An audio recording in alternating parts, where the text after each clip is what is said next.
ये नियोजन नीति पहली बार रद्द हुई है, ऐसी बात नहीं है। यहाँ के मूलवासी आदिवासियों के हक में जो हम लोगों ने नियोजन नीति बनाया था उसको रद्द कर दिया गया। झारखंड का नियोजन नीति से दूसरे राज्य के नौजवानों के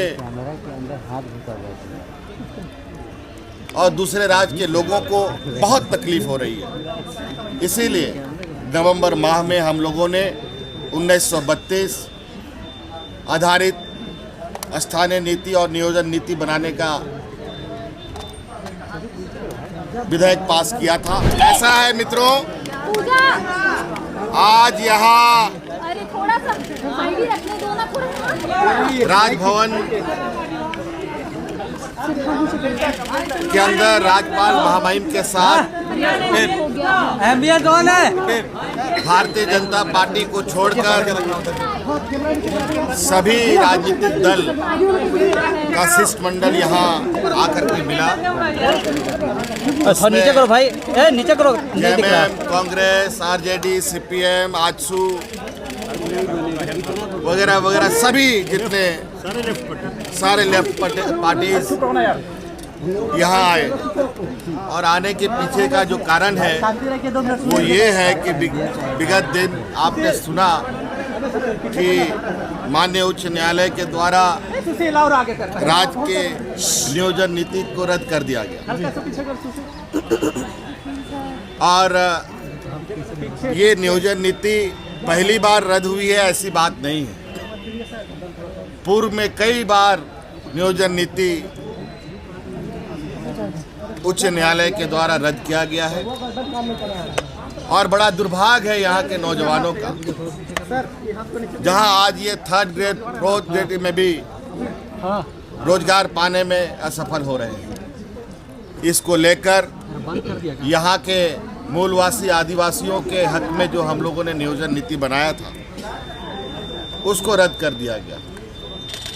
लेकिन हमें इस बात की अंदेशा था कि पूर्व के उदाहरण को ध्यान में रखकर हम लोग आगे बढ़ भी रहे थे। कुछ ऐसी शक्तियां हैं इस राज्य में जो एन केन प्रकार यहाँ के मूलवासी आदिवासियों के अधिकारों को छीनने का प्रयास कर रही है। और आपको सुनकर आश्चर्य होगा कि इस उच्च न्यायालय में जिन लोगों ने अपनी आपत्ति दर्ज कराई थी, लगभग 10 लोगों ने इसका शिकायतकर्ता बने, 20 लोग, और 20 लोगों में एक को छोड़कर बाकी सभी 19 लोग दूसरे राज्यों से वाकिफ रखते थे। और बड़ा दुर्भाग्य की बात है, झारखंड का नियोजन नीति से दूसरे राज्य के नौजवानों के और दूसरे राज्य के लोगों को बहुत तकलीफ हो रही है। इसीलिए नवंबर माह में हम लोगों ने 1932 आधारित स्थानीय नीति और नियोजन नीति बनाने का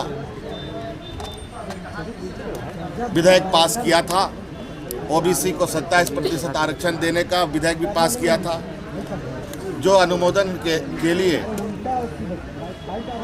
राज्यपाल महोदय के पास पहुंचा हुआ है। और उसमें हम लोगों का ये भी निवेदन था और ये भी हम लोगों ने उस विधेयक में वर्णित किया है कि इसे 9वीं अनुसूची में डाला जाए, ताकि यहाँ पर जिस तरीके से ये षड्यंत्र होते हैं, जो लोगों के यहाँ के मूलवासी आदिवासी के जो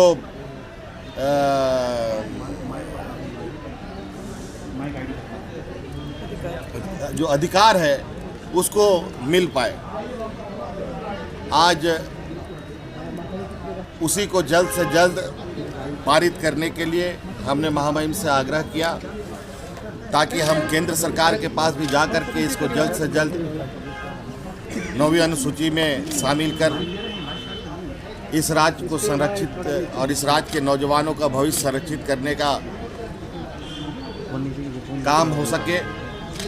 इसलिए आज इस संदर्भ में हम लोग यहाँ इनके पास ये आवेदन निवेदन करने के लिए पहुंचे थे। सर, आर्टिकल 17 का उल्लंघन करने की बात कही गई है। आर्टिकल 17 का उल्लंघन करने की बात कही गई है, नियोजन नीति को जो निरस्त किया गया है, तो आप लोग क्या ऐसी बातें करेंगे? कहीं कोई ऐसी नई बात नहीं है। हम लोगों ने कोई आर्टिकल का ये नहीं किया। और भी राज्यों में व्यवस्थाएं ऐसी हैं जहां थर्ड ग्रेड फोर्थ ग्रेड के लिए लोग वहां के बच्चों को सीधे तौर पर प्राप्त होता है। ये सिर्फ यहाँ पर कुछ ऐसी गिरोह सक्रिय हैं जो नहीं चाहते हैं यहाँ के मूलवासी आदिवासियों को रोजगार मिले, नौकरियाँ मिले।